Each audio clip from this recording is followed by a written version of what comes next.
Os jogos da Rockstar sempre foram considerados obras-primas, mas vamos ser sinceros, eles são completamente bizarros. Seja pelas missões, pelos personagens, ou pelas situações improváveis. Hoje eu vou te mostrar por que os jogos da Rockstar são verdadeiros simuladores do caos.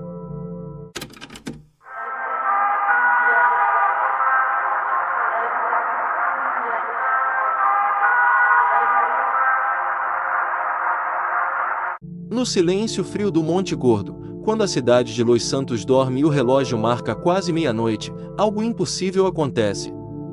Uma figura surge no topo da montanha, imóvel, observando o vazio.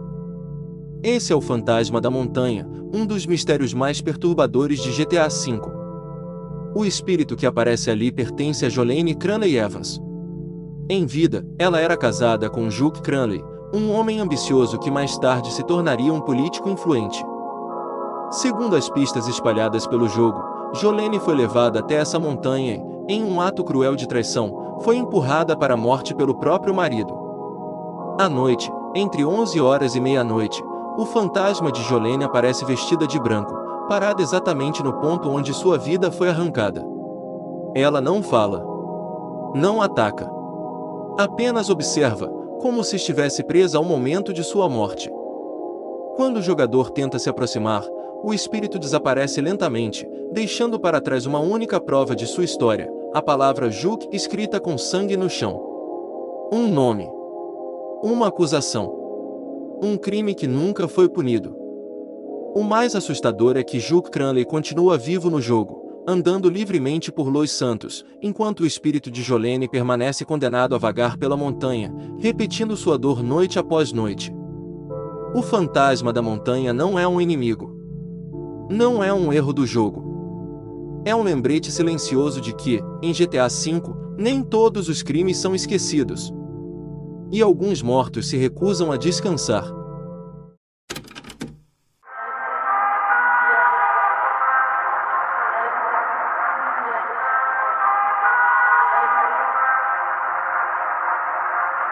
Em meio às praias ensolaradas e à falsa sensação de luxo de Vice City, existe um lugar que o jogo nunca explica. Um lugar silencioso. Esquecido. Mas marcado pela violência. O apartamento 3C parece comum à primeira vista. A porta não está trancada. Ninguém impede a entrada. Como se o próprio lugar estivesse esperando. Ao entrar no quarto, o chão conta parte da história. Garrafas de uísque espalhadas. Uma maleta aberta ao lado da cama. Cheia de um pó branco misterioso. Drogas, dinheiro ou o início de algo que deu muito errado. Mas é no banheiro que o silêncio se transforma em horror. As paredes estão cobertas de sangue. Não são respingos aleatórios. São marcas de desespero. Como se alguém tivesse sido atacado ali. Lutando para escapar. Se debatendo contra a própria morte. No chão, uma motosserra. Abandonada. Fria. Mas com um propósito claro. Não há corpos. Não há polícia. Não há explicações. Quem morava aqui? Quem entrou nesse apartamento? E nunca mais saiu? Talvez tenha sido um acerto de contas. Talvez um serial killer. Ou talvez alguém que confiou na pessoa errada. Em uma cidade onde o pecado nunca dorme. O apartamento 3C permanece ali. Intocado. Silencioso. Como uma cena de crime congelada no tempo. E a pergunta continua ecoando pelas paredes manchadas de sangue. O que realmente aconteceu aqui? Em Vice City?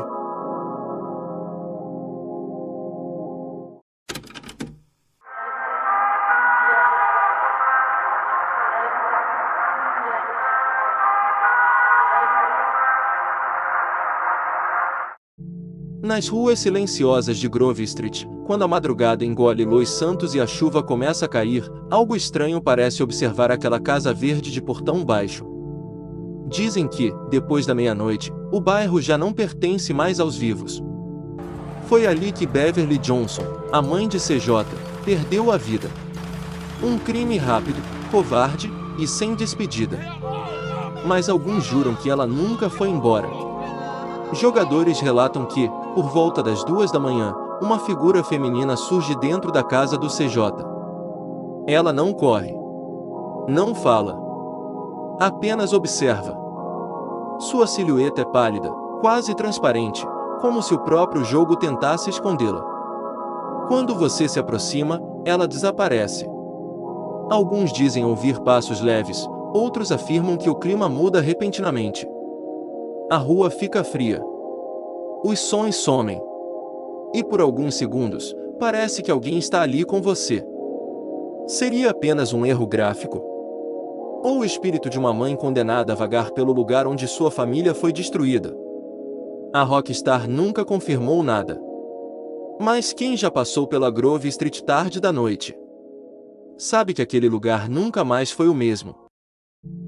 Talvez o fantasma não esteja no jogo. Talvez esteja em quem acredita.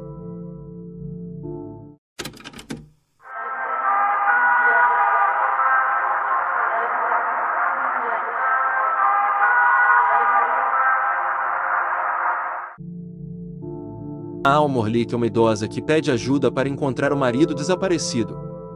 John a encontra sentada em uma casa velha e totalmente destruída. Ela explica que hoje seria o dia de seu casamento, mas o marido sumiu e ela precisa desesperadamente de ajuda. Após John aceitar ajudá-la, ela revela que o nome do marido é Peter, um homem viciado em frequentar o salão de armadilho.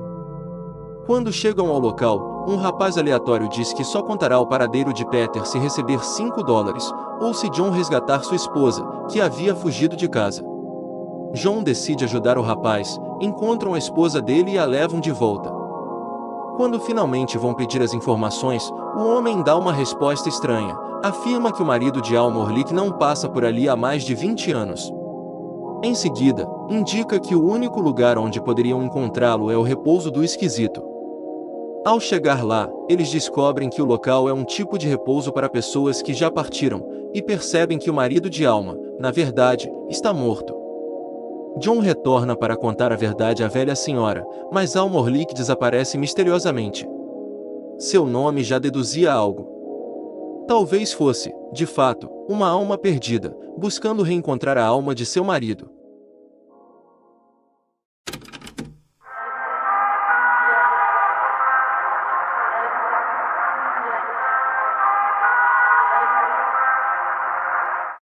Em Red Dead Redemption 2, a Rockstar Games incluiu diversos encontros opcionais que revelam o lado sombrio e perturbador do Velho Oeste.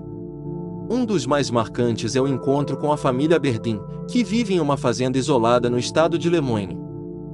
Os moradores do local são Bry e Tammy Aberdeen, dois irmãos cuja relação é claramente distorcida e incestuosa. Ao visitar a fazenda, o jogador é recebido de forma exageradamente acolhedora, com um convite de um jantar. Don't be shy, partner. No such thing as a stranger here. Hey, mister. Well, you look like you need to take a load off. Well, ain't this a rare treat? Why didn't you tell me we had guests coming? I'd have fixed myself up nice. Oh, now you know you look perfect, princess. I ain't no guest, miss. I'm just passing through. Oh, nonsense. Well, come on in. Rest a while. And we got food on the stove and a bottle of the good stuff we've been saving. It's decided then. I'm gonna go freshen up. I appreciate the offer, but I best be on my way. Oh, come on now. How you gonna turn down a hot meal and good company? I'll go open that bottle. No entanto, a interação rapidamente se torna suspeita. Os diálogos, os comportamentos e a maneira como os irmãos tratam Arthur criam um clima incômodo e inquietante. Com o tempo, o jogo deixa claro que eles mantêm uma relação abusiva entre si e atraem viajantes para roubá-los. A situação se confirma de maneira mais explícita quando o homem pede que Arthur chame sua mulher, que estaria no quarto no segundo andar se arrumando. Hey, there he is. Come on in. Come on. I hope she ain't primping for hours up there. We'll never eat. Ao explorar a casa, o jogador pode encontrar um armário escondido. Ao abri-lo, descobre ossos humanos antigos, deixando evidente que outras vítimas já passaram por ali. Arthur finge não ter visto nada e segue chamando a mulher, que, como o jogador já suspeitava, é na verdade a irmã do homem. Well, look who it is. You are hungry, ain't you? I didn't mean to intrude, miss. It's all right. Looking ain't a crime. You go on and have a seat at the table. I'll be down in a minute. Durante o jantar, a verdade se escancara. Os dois são irmãos que mataram seus próprios pais para poder viver juntos. Oh, stop it, you! How do you like it? It's good. Different.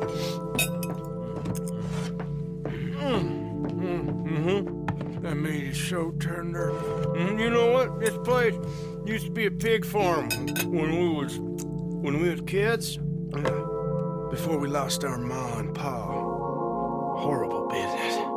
Horrible. We still got each other, ain't that right, honey pie? And we still know how to have the whole killing time. Arthur fica visivelmente desconfortável, mas acaba aceitando brindar.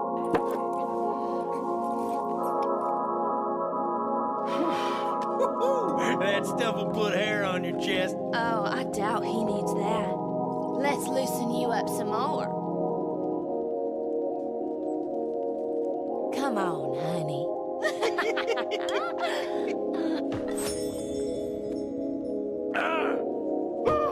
What the hell is that? That's an old Aberdeen home recipe. That one right there is in 1894.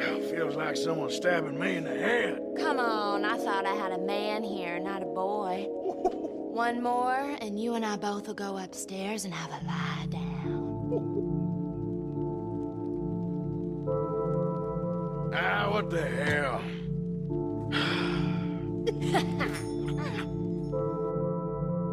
Logo percebe que a bebida está estranha e desmaia, sendo roubado pelos anfitriões. Ele acorda em meio a corpos em decomposição, vítimas anteriores dos Aberdeen.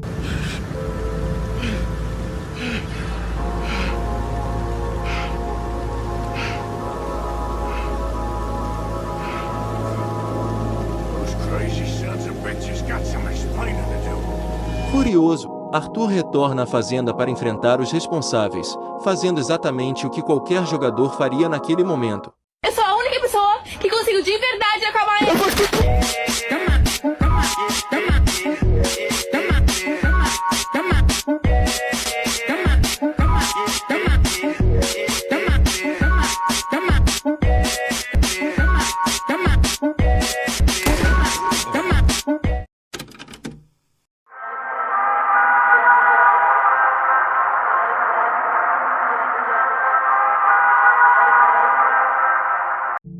Entre os salões decadentes da mansão Braithwaite, onde o prestígio sulista apodrece lentamente sob o peso de segredos antigos, existe uma presença que quase ninguém vê, mas que todos sentem: Gertrude Braithwaite, a filha esquecida da família. Sua existência se esconde atrás de portas trancadas, sufocada por camadas de vergonha, medo e loucura. Gertrude, outrora destinada a herdar um dos nomes mais influentes de Scarlet Meadows, tornou-se vítima da própria linhagem. Fruto de anos de degeneração familiar, marcada por sangue, orgulho e alianças incestuosas, ela representa o reflexo vivo do declínio moral dos Braithwaite. Obcecados por manter as aparências, seus familiares preferiram confiná-la em um antigo banheiro da propriedade, onde sua voz fraca e distorcida tenta contar números, sempre errados.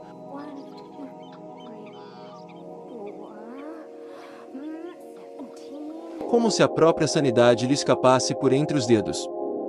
Ali, afastada da família e do mundo, ela permanece como um segredo vivo e doloroso. Quando Arthur Morgan a encontra, vê mais do que uma mulher isolada, enxerga um símbolo cruel da decadência sulista. Uma vida condenada não por escolhas próprias, mas pela obsessão de uma família em preservar um nome já irremediavelmente corrompido.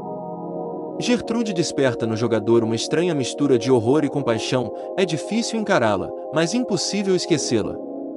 Em um jogo marcado por tragédias humanas, Gertrude Braithwaite é uma das mais silenciosas, e também uma das mais perturbadoras. Não surge como um grande confronto ou missão épica, mas como uma pequena e chocante janela para o lado mais sombrio das dinastias do Velho Oeste, e para o destino daqueles que nunca tiveram a chance de escolher o próprio caminho.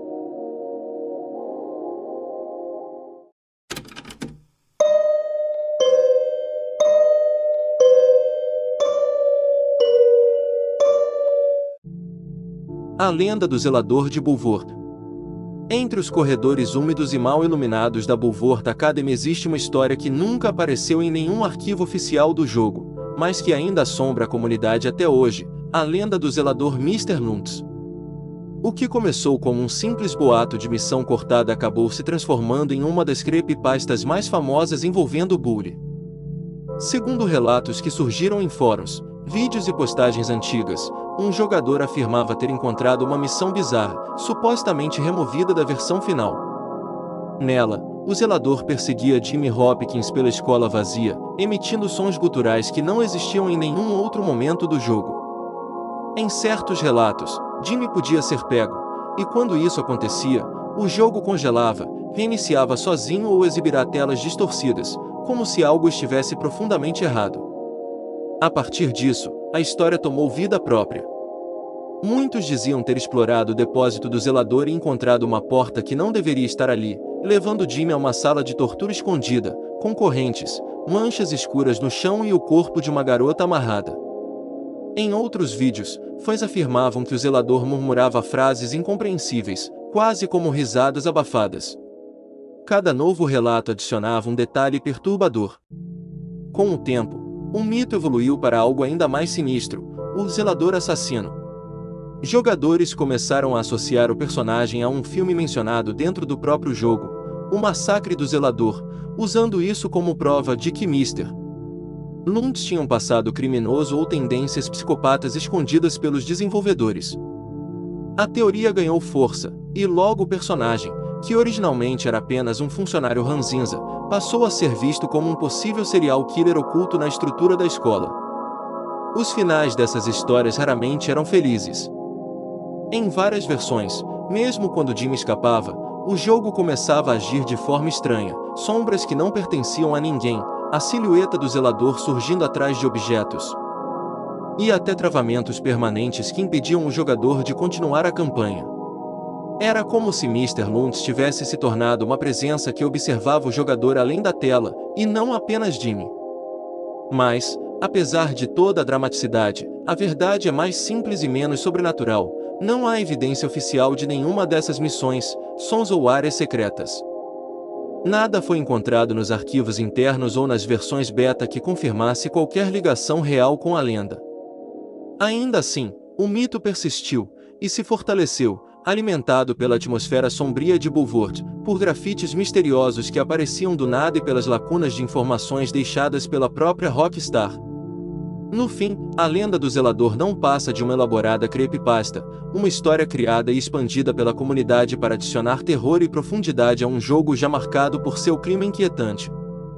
Um personagem secundário que, graças à criatividade dos fãs, se transformou em um dos elementos mais assustadores de Bully, mesmo sem nunca ter sido real.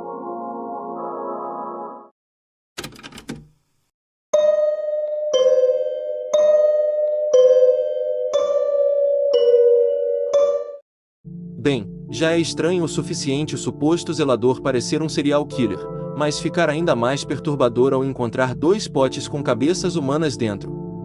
Quem seriam essas pessoas? Alunos? Moradores da região? A possibilidade mais assustadora é a de que o próprio zelador seja o responsável, até porque ele costuma dizer frases bem estranhas quando alguém tenta conversar com ele. Ele demonstra odiar tudo, crianças, adolescentes e até a própria Bulworth Academy, onde trabalha. Seu mau humor constante e comportamento bizarro levantam muitas suspeitas. Mas há outra possibilidade igualmente sombria: o professor de biologia. Os potes são encontrados justamente na sala onde ele dá aula. Ele é obcecado pela fronteira entre a vida e a morte. Life and death. Trata espécimes com frieza e profissionalismo quase excessivos. No fim, tudo permanece envolto em dúvida. Seja o zelador ou o professor, algo muito errado está acontecendo em Bulworth, e alguém ali está escondendo segredos que jamais deveriam ter sido descobertos.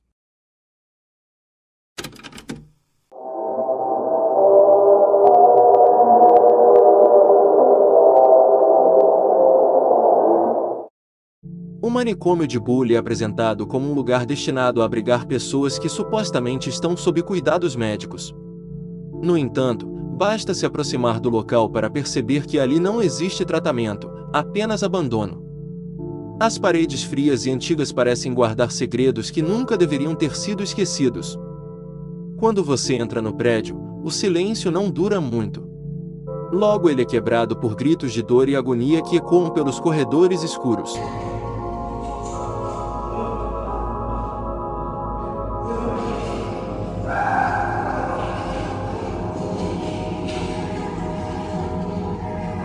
São vozes desesperadas, cheias de sofrimento, que dão a impressão de que os internos estão sendo espancados, torturados ou até mesmo chicoteados.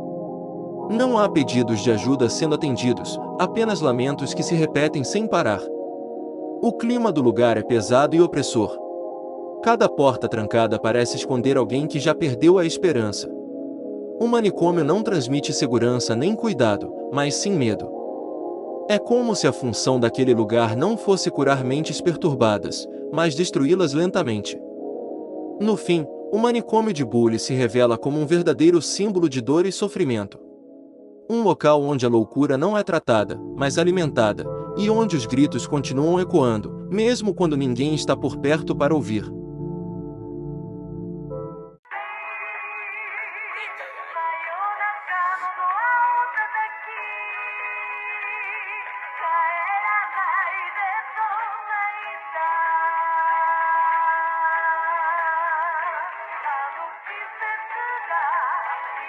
Nate Goyard. Stay with me, little bitch, yeah, you know that I'm your man. You be capping like a snitch, no